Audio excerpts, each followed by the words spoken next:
What is going on, Batman fans? We're going to be reviewing Batman Gotham by Gaslight. Now, if you guys have not seen this movie, it is brand new. It is literally on DVD. I literally just watched it today. And I figured I'd go ahead and give it a review for you guys, just to let you kind of know what my thoughts are. Now, anybody does not know, this does take place during the time of the terrifying events of Jack the Ripper, and it takes place in Gotham. And we see some familiar faces. Of course, we see Bruce Wayne, we see Alfred in this time period. We also see, of course, Pamela Isley, which is aka Poison Ivy. She unfortunately does get killed in the movie, so again, this is going to be spoilers. I'm going to try to dive into the story as much as possible.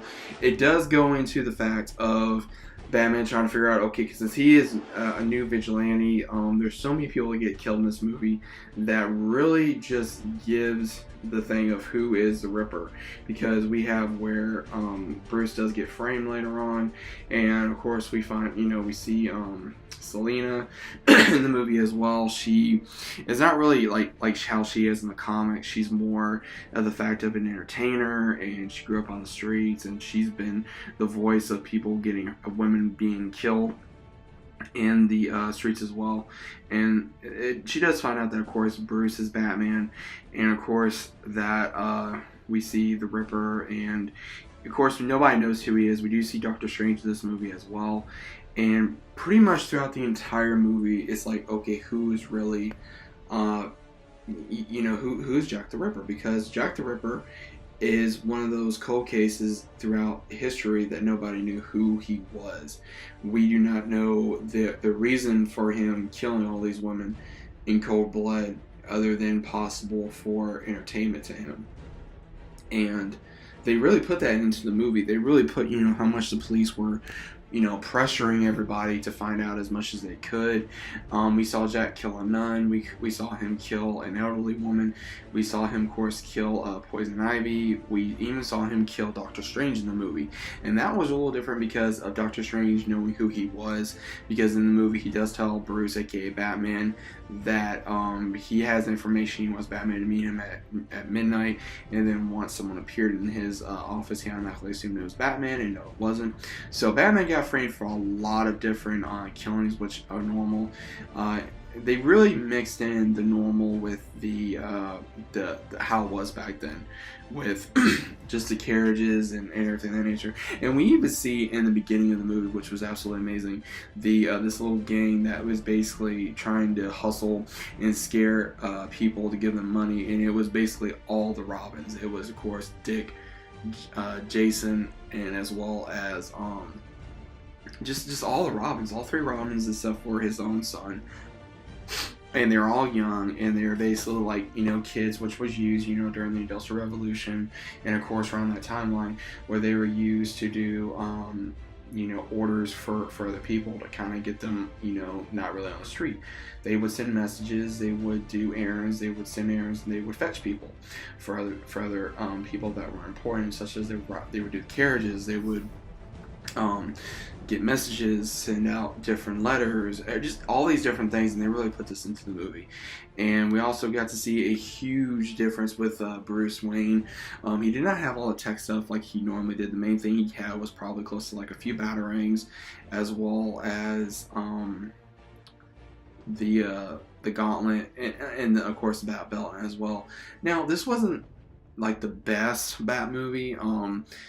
The art and the anime itself was on point. The animation was absolutely beautiful. It was spectacular. My credit goes out to them. We had wonderful voice actors as well, and we also got to see familiar faces return to the franchise as well. But I did have some issues with this movie, and I'll get to that later here in a second. But I'm going to give you guys a major spoiler. To come to find out, we find out at the last minute who Jack the Ripper is, and this really took me by storm. It is none other than James Gordon, the Commissioner himself. And this is a major surprise. They basically killed almost everybody off except for Bruce Wayne, Alfred, the Robins as well, before they became Robins, as well as Selena Kyle, because Selena Kyle goes to the fairgrounds, which is basically the opening for the circus, and then once that happens, he basically does the same thing, and then Batman comes in and he basically shows how he found out because of Gordon's wife that she had burns on her. He found out that he was a medic in the military, as well as he was a boxer, so that's how come he was such a skilled, Jack was such a skilled fighter, as well as being able to handle medical as well.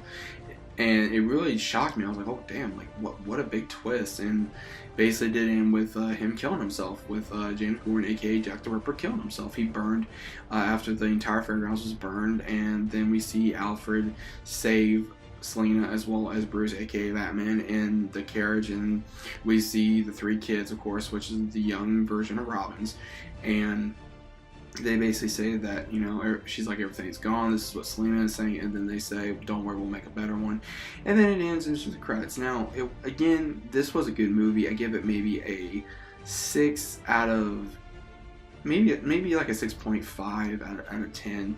It wasn't the best Batman movie, but it was a decent Batman movie. I mean, the animation was absolutely beautiful.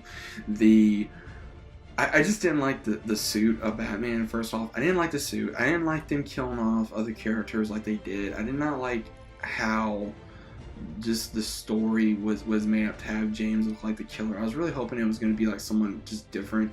I didn't really care for that because it really messed up James Gordon's character, as well as, I mean, it was a fun twist, but it's something that they probably really had it really hard to think about. Like, it would have been better if it was like the first Joker or something.